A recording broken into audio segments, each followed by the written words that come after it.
Okay, I've loaded on to the SanDisk the map, which should be 18, so we'll have a look, see if it loads. So I've started the car up, so I'm going to stick it in again and watch the screen. Media error, which is typical of, oh, it's done it. So do the update, map of Europe, and install. Keep my engine running. That absolutely amazed me. And this map update is from the Peugeot's website themselves, not from Vauxhall again. So software from Opel, which, to be honest with you, the program that Opel are running, it formats the stick and does all of that, so you don't really need any WinZip, etc. Miles nicer way of doing it. This one, all I did was clear off them files from that and load up this software update, which I'd already downloaded last night. It took about 20 minutes to put onto the memory stick, and as we can see, there's nothing actually done at the moment, so it's not moved on. There you go, as soon as I said, one little red dot. So this is going to take probably 20 minutes or so. I'll give it, say, 10 minutes, let's call it 10 minutes, and then I'll cut back in and show you what the progress is on it. So I'm just going to butt out again for 10 minutes. This is approximately 10 minutes into it. As you can see, it's probably a quarter of the way, so minimum's going to be another 20 minutes, possibly half an hour. No fast way of doing this, and when you think the engine running for all that amount of time, just seems a complete waste of money to me, but whatever. We'll see if the update actually gives any benefits or not when it's completed. So I'll switch off for another 10 minutes or so. That's another about 8 minutes, so it looks like at least another 10 minutes of sitting in the car. I suppose I could take it for a spin, but I'm too lazy, so it's boring with the lockdown, etc. I suppose it's best to stay where you are. Anyway, it's that's where it is after another 10 minutes or 8 minutes. And that's another 10 minutes. So as you can see, we've not got a long time to check out now. What I was going to also show you was, if you press this check here, you get your service interval, and you also get your AdBlue when it comes up, AdBlue range, and that's about all at the moment. You can't reset anything on there, and it's telling me I've a risk of ice, but it's supposed to be about 2 degrees or something today. I've got no map at the moment, obviously, because it's updating, and the little circle above that, which is there, that gives you your speed when you go into a zone, and it reads a speed limit sign. It pops it up on there what it is, so if it's 30, it'll say 30, etc. And that's good for when you're abroad as well. As you can see, I can stick it on kilometers. We'll go through how you set up the radio to change all of that into miles and Celsius, Fahrenheit, etc., and how you set up your clock and your radio stations as well. But because of copyright, I'll have to turn the sound down, which is a bit annoying, but hey ho, that's the way it goes, I suppose. But I've closed down the cover there, as you can see. That's just a pop up and pop down cover. Never seems to, it's like, I know it's probably supposed to be dampened, but it just seems so tacky. Why they put that on, I don't know. It's another design thing really, but we're only a morsel away from the end. Well, I'm hoping that does it in the next couple of seconds, if not, you know, a minute or so. But you can see why I cut in and cut out, because I've just been sat in the car with my phone and checking emails, etc. But it is, you know, we normally go for a ride if we're trying to attempt anything like this, but you know, you're talking half an hour minimum, probably, you know, with the other 10 minutes to do the firmware as well. It's a good 40 minutes of wasted petrol, to be honest with you. Why they couldn't do this, you know, is it going to kill a battery for 40 minutes worth of radio?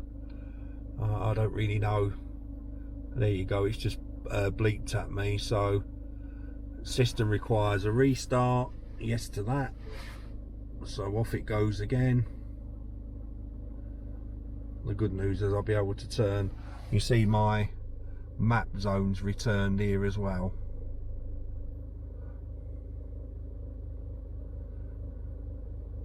So it's booting at the moment. We've got our Vauxhall sign.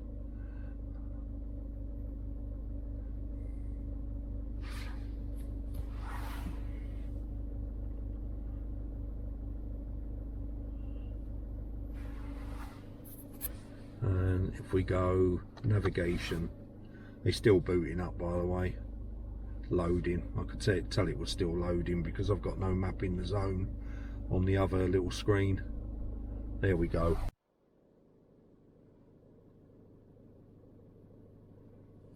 That was good. It actually turned my camera off and on again. It rebooted my camera because the USB. I need to undo the... You need to authorize to share the data. So that's my map of where I am. And I'm obviously on my drive, so it's not warning you, but I've got 3 degrees warning. Prior to me updating, I had a triangle constantly up there, which should drive me up the wall because I knew it wasn't on there originally. There's the time, which I think is an hour fast. Yes, it's an hour fast. So if we go and do our settings, so we'll press set for first one, and what these are profiles for your seats. You can name it. Audio settings for that. It's just basically different profile settings, so you can have like a seat memory, etc. So system settings, I just want to check what it says on the system info, and we should have 18 on it now. There you go, 18. So we've got a firmware upgrade and we've had a mapping upgrade, albeit it's taken an arm and a leg to get there. So come back out of that. Units will give us our miles per hour, miles per gallon, and leave it as Celsius. And you always have to tick the box in the bottom. And if you look on my mileage now, it says miles, not kilometers. So set date and time, and it's the correct date, so we don't have to do that. So time,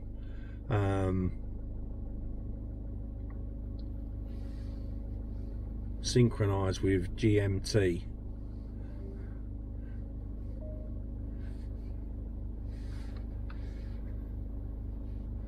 Right, so it's saying I was on +1. We just need to be on Dublin, etc., London. So it'll come up with London in a bit. I've got everywhere, but probably going too quick. Dublin, Casablanca, London, and now it's correct. 12:35. I just check on my phone. 12:35, bang on. So don't forget to save that again. And it is the 13th of January 2021. And if I just go and check them on my calendar, yes it is. Right, so we got a correct date, correct time. It's got a number of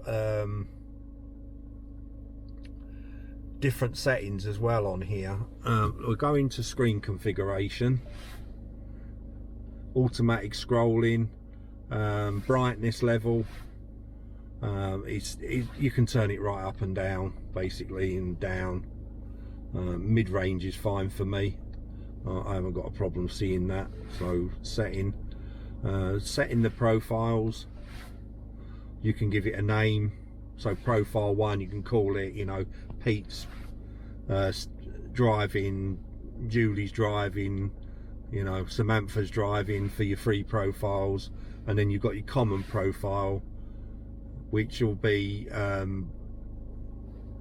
used as a fourth profile or a default profile. So if anyone comes in and changes any settings, you can just go into your profile and obviously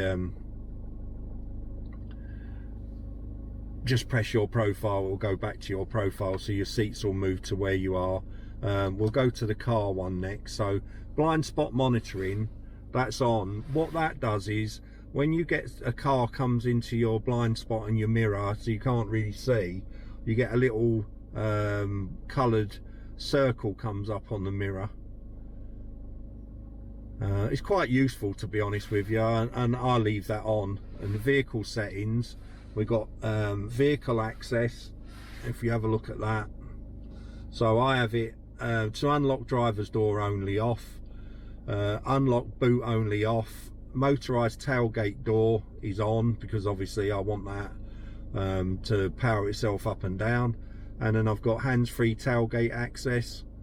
Again, you can use your key or your foot under it, or there's a button on the back of it as well.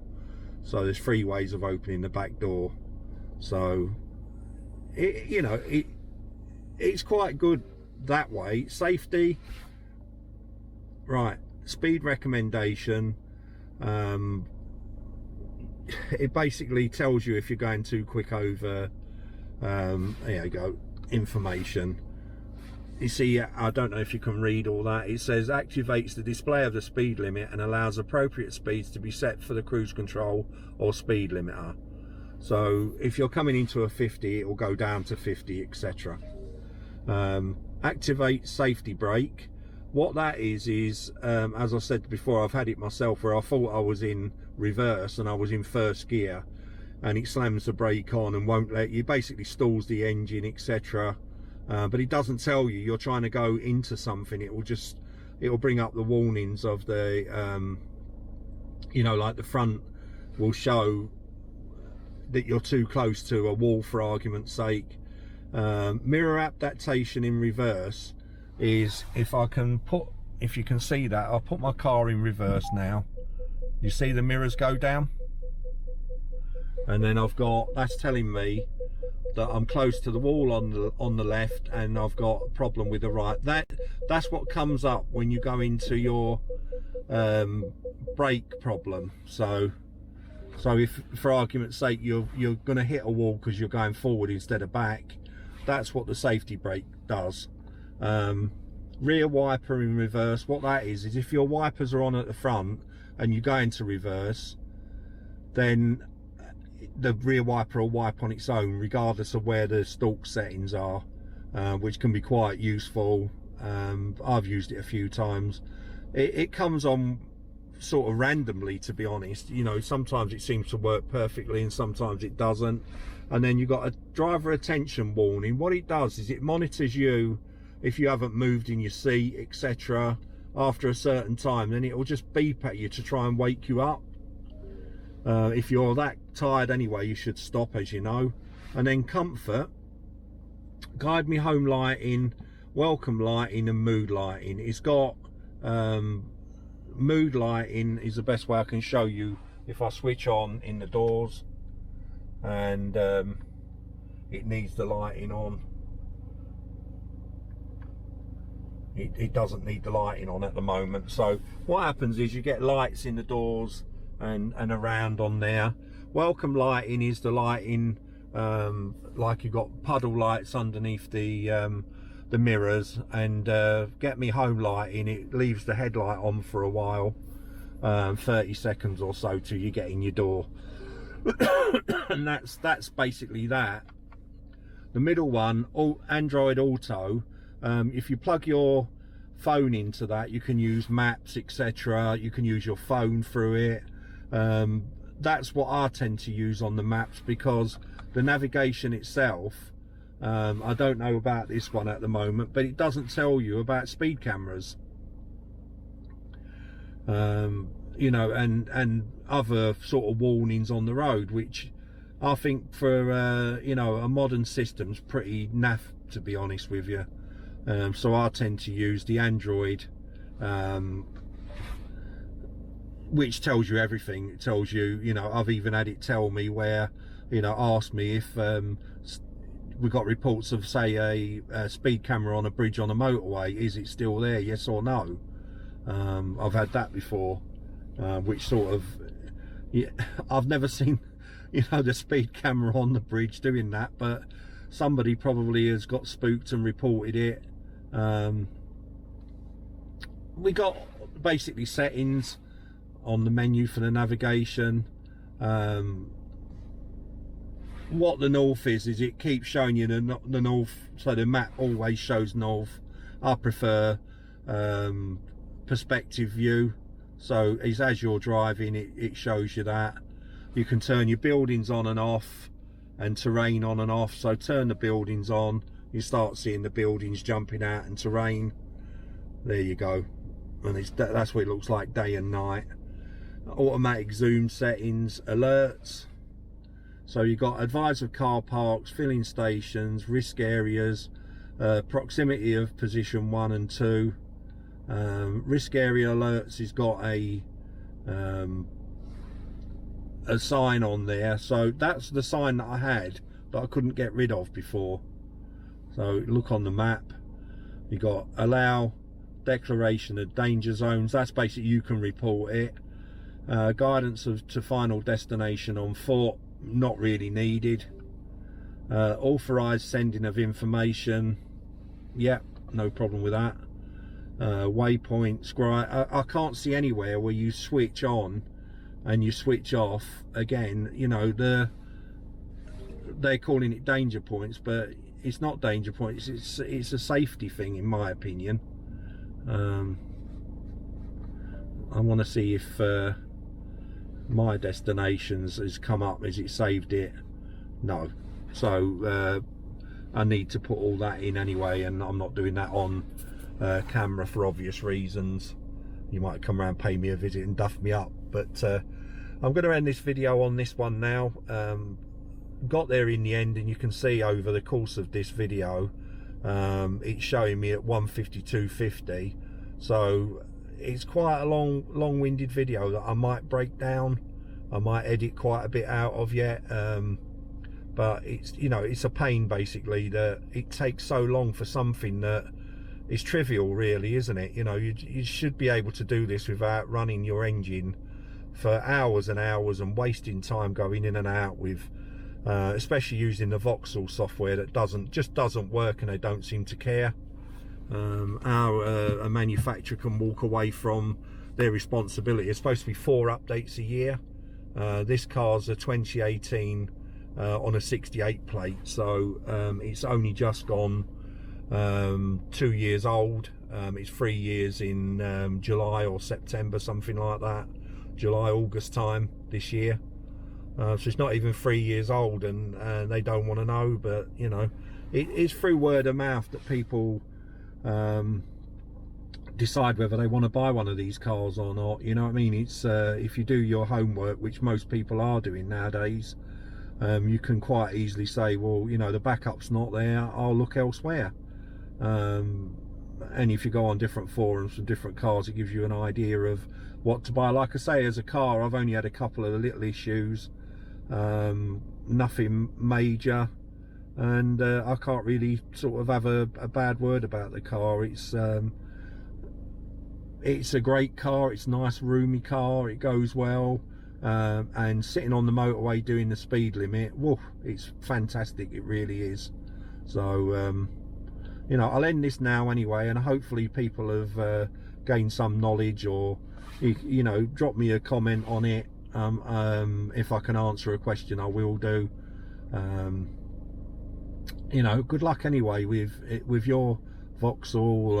I think it's the same system in most of the new Vauxhalls, although I've seen on their website they've got pre 20 and after 20, so they must have done some sort of change to this head unit anyway. So anyway, good luck, bye for now.